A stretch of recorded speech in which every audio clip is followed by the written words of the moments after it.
Labdien, un esiet sveicināti 3. moduļa 5. un pēdējā nodarbībā, kurā likumsakarīgi apskatīsim strateģiskās plānošanas, to metožu un instrumentu, ilgtspējas un ilgnoturības nodrošināšanas aspektus. Šajā nodarbībā pievērsīsim uzmanību 3 galvenajām tēmām – Deminga cikls no teorijas, kas ir ērti pielietojams praksē, klientu iesaisti un novērošana, tā skaitā dažādas klientu iesaistes un klientu uzvedības novērošanas metodes, kā arī 3. tēmā pieskārsimies risku analīzei, kas, protams, ir neatņemama strateģiskās plānošanas daļa. Un tā pirmā tēma – Deminga cikls. Deminga cikls, bieži arī dēvēts par Deminga apli, ir nepārtrauktas strateģiskās plānošanas, ieviešanas, uzlabošanas sistēma. Pats cikls, jeb aplis, tiek dēvēts dēļ šī apļa, ja 2 mums ir redzami attēlā, kas sastāv no 4 galvenajām daļām, un tās ir rīkojies, plāno, dari, pārbaudi.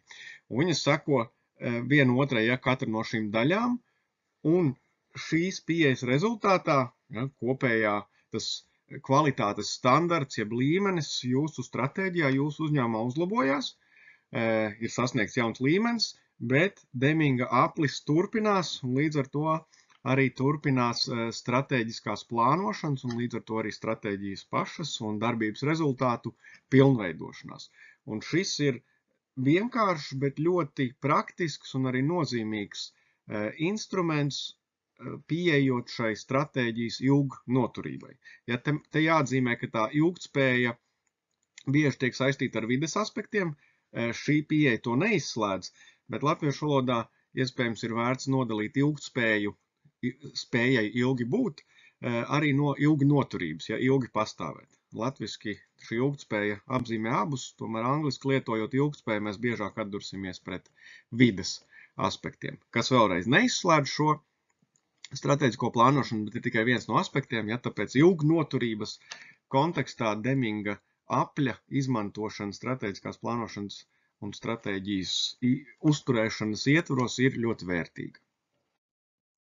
2. tēmā apskatīsim klientu iesaistes, novērošanas, tā skaitā aptaujas metodas, lai jūsu uzņēmuma mērķa auditoriju, kas ir arī daļa no stratēģiskās plānošanas aspektiem, iesaistītu jūsu uzņēmuma stratēģijas uzturēšanā un šajā ilgnoturībā.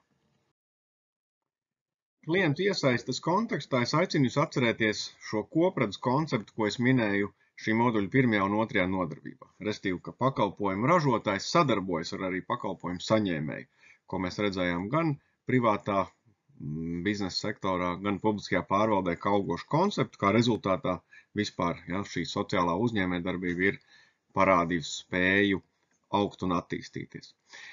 Proti, ka jūs kā sociālais uzņēmējs nosacīti piedalāties tādu publisko pakalpojumu sniegšanā, radīšanā, kurus līdz šim būtu darījusi valsts. Un atceroties šo, ja, arī izmantojiet šo klientu iesaisti arī savās stratēģijās. Proti, ievietojiet klientu jebko, tūlīt arī paskatīsimies, kas tas jebkas ir, savā stratēģijas kartē. Šīs metodas var būt ļoti dažādas, tā var būt vienkārši aptauja, klientu apmierinātības, kvantitatīvs mērījums, ja, vienkārši novērtējums ar smaidiņu uz augšu, uz leju vai neitrālu vai detalizētāks, bet, kas ir svarīgi, regulārs aptaujas, ja, lai jūs varat analizēt datus dinamikā, proti laika gaitā, un, jo detalizētāk, jo labāk, bet līdz zināmai robežai tā, lai mēs klientus neaizbaidam ar pārāk detalizētu iesaistīšanu, ja, kad jau jāiesaistās, jānovērtē pārāk daudz procesi, šis respondents līmenis nebūs tik augsts. Bet paredzēt klientu iesaisti savā stratēģijas un stratēģiskās plānošanas kartē ir ļoti vērtīgi.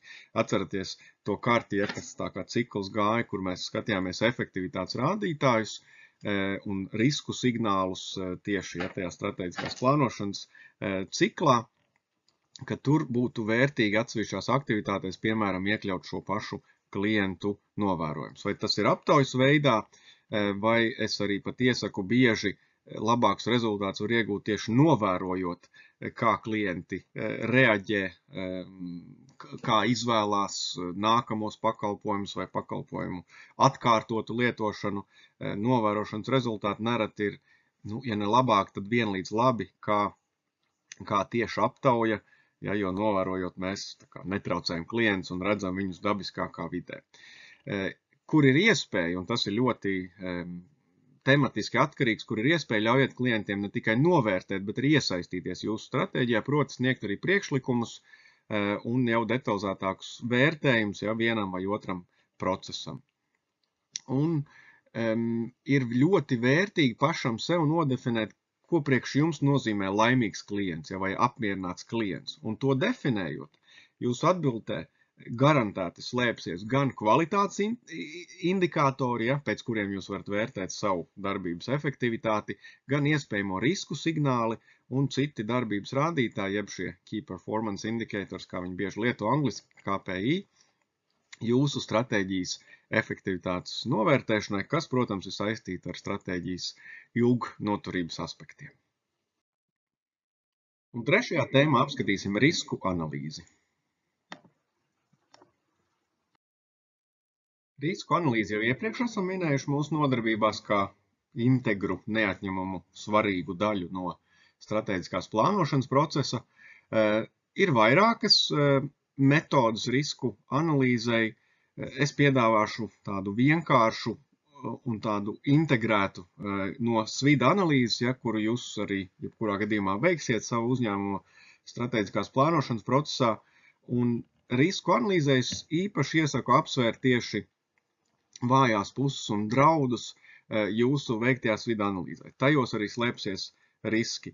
Iesaistīt komandu, jūsu komandas dalībniekus šajā risku identificēšanā, kā arī no iepriekšējā slaida, otrās tēmas par klientu iesaisti, kur iespējams kopardiet to arī kopā ar klientiem. Jo viņi var pateikt priekšā pat vairāk nekā jūs paši, kas ir riski, tādi, pa kuriem, jūs paši varbūt arī nevarat iedomāties, bet to var just, būdami klienta pozīcijā. Un tālāk ar šiem identificētiem riskiem, tur ir citas metodas, kuras mēs laika ierobežojumu dēļ neskatāmies, bet pamatā ir šo risku iespējamības un ietekmes novērtēšana un, protams, risku novēršanas pasākumi.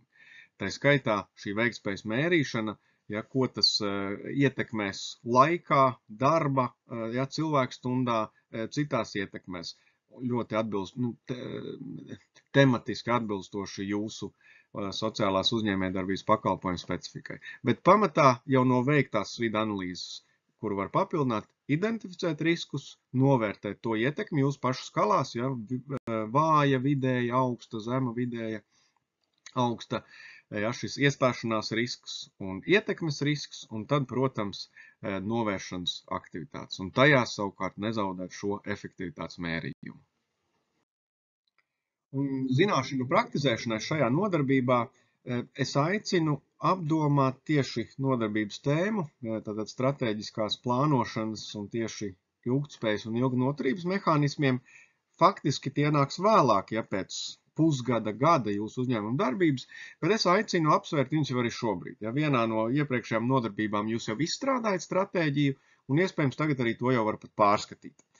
Un tie praktiskie jautājumi būtu tādi, pie kādiem apstākļiem jums būtu nepieciešams apsvērt un veikt stratēģijas pārskatīšanu, tā skaitā arī šobrīd. Ja šobrīd redzat, ka vēl nē, kam vajadzētu jūsuprāt mainīties, lai šīs izmaiņas signalizētu par to, ka ir jāveic stratēģijas pārskatīšana. Otrais ir tāds atgādinošs praktisks jautājums, proti vai stratēģijas atjaunināšana ir daļa no pašas stratēģijas. Protams, jā. To mēs redzējām gan stratēģiskās plānošanas ciklā, kuru pamato iekšējais Deminga cikls, kas parāda šo nepārtrauktās attīstības rīcību, kurā arī slēpjas šīs stratēģiskās plānošanas un vadības esence. Un, kas ir ļoti svarīgi, vienmēr pārbaudīt arī tagad, ja ir kaut nelielas izmaiņas jums bijušas stratēģiskajā plānā, šo nodarbību laikā kaut vai, vienmēr pārliecināties, vai izmaiņas un atjauninājumi joprojām ved uz stratēģisko misiju, kāpēc jūs eksistējat uz šīs planētas ar savu produktu un pakalpojumu, un vīziju, kur jūs gribat nokļūt, kādi jūs vēlaties būt. Šie ir divi elementi no pamat elementiem stratēģijā, kuri mainīsies vismazāk, bet pārējo izmaiņu ietekmi uz šiem diviem ir vienmēr jānovērtē un jāpārliecinās, ka tās izmaiņas joprojām ved. Ja tā nav, attiecīgi ir jāmaina vai citi stratēģijas elementi vai šie pamatelementi. Ar šo arī mēs noslēdzam mūsu 3. moduļa 5 nodarbības, kurās īsi atskatīsimies uz apskatītajām tēmām, proti šīs stratēģiskās plānošanas rašanās, tā noturība un izaugsme. Mēs redzējām, ka tā attīstās milzu daudz dažādās jomās. Sabiedrības koppārvaldības dinamika, kas ir radījusi iespējamu sociālās uzņēmējdarbības virzienam kā tādam kopējā socioekonomiskajā pārvaldībā.